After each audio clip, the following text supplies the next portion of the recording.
Keluaran 19. Pada bulan ketiga, ketika Bani Israel keluar dari tanah Mesir, mereka tiba di padang gurun Sinai. Setelah meninggalkan Rafidim, mereka tiba di padang gurun Sinai dan mereka berkemah di padang gurun. Dan di sanalah orang-orang Israel berkemah di depan gunung. Lalu Musa naik menghadap Elohim dan Yahwe berseru kepadanya dari gunung itu dengan mengatakan, "Beginilah harus kau katakan kepada keluarga Yakub dan beritahukan kepada Bani Israel. Kamu telah melihat apa yang kuperbuat terhadap orang-orang Mesir dan bagaimana aku menopangmu di atas sayap Raja Wali dan membawamu kepadaku. Maka sekarang, jika kamu mendengarkan suaraku dan memegang perjanjianku, maka kamu akan menjadi harta kesayanganku atas segala bangsa, sebab seluruh bumi ini milikku. Dan kamu akan menjadi imamat rajani dan bangsa yang kudus bagiku. Inilah firman yang harus engkau sampaikan kepada Bani Israel." Lalu datanglah Musa dan memanggil para tua-tua umat itu dan menyampaikan seluruh firman yang telah diperintahkan Yahwe di hadapan mereka.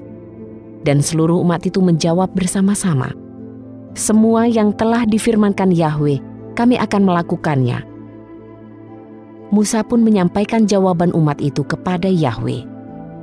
Yahwe berfirman kepada Musa, "Lihatlah, aku datang kepadamu dalam awan yang tebal, supaya umat itu dapat mendengar ketika aku berbicara kepadamu, dan supaya mereka senantiasa percaya kepadamu."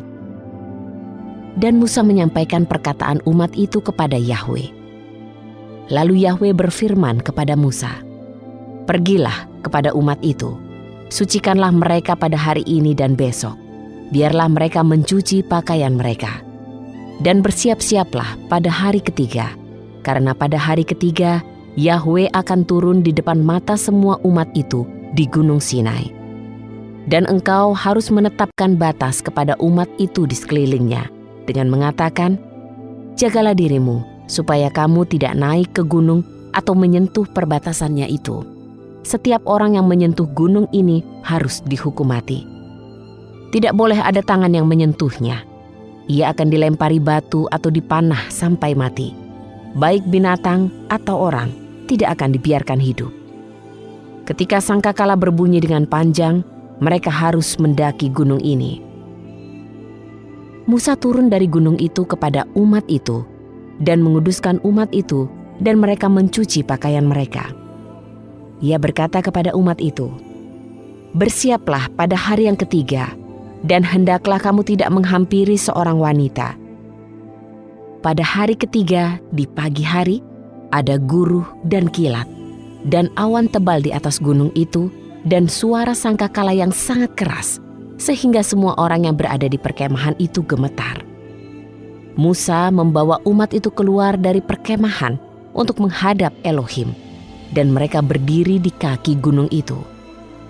Gunung Sinai tertutup seluruhnya dengan asap, karena Yahwe turun ke atasnya dalam api, dan asapnya membumbung seperti asap dari dapur api, dan seluruh gunung itu bergetar dengan hebat. Ketika bunyi sangkakala itu terdengar, kian lama, kian keras, Musa berbicara, dan Elohim pun menjawabnya dengan suara yang keras. Lalu turunlah Yahwe ke atas gunung Sinai, ke puncak gunung itu. Yahwe memanggil Musa naik ke puncak gunung itu, dan naiklah Musa. Yahwe berfirman kepada Musa, "Turunlah, perintahkanlah umat itu agar mereka jangan menerobos ke dekat Yahwe untuk memandang, sehingga banyak dari mereka akan binasa.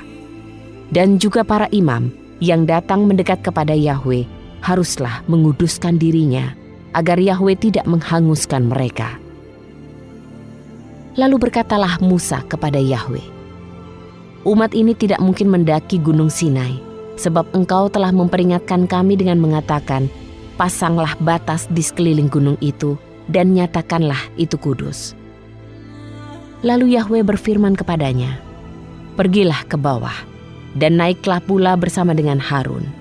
Tetapi janganlah para imam-imam dan umat itu menerobos untuk mendekat kepada Yahwe, supaya mereka jangan dihanguskannya. Jadi Musa turun kepada umat itu dan memberitahukannya kepada mereka.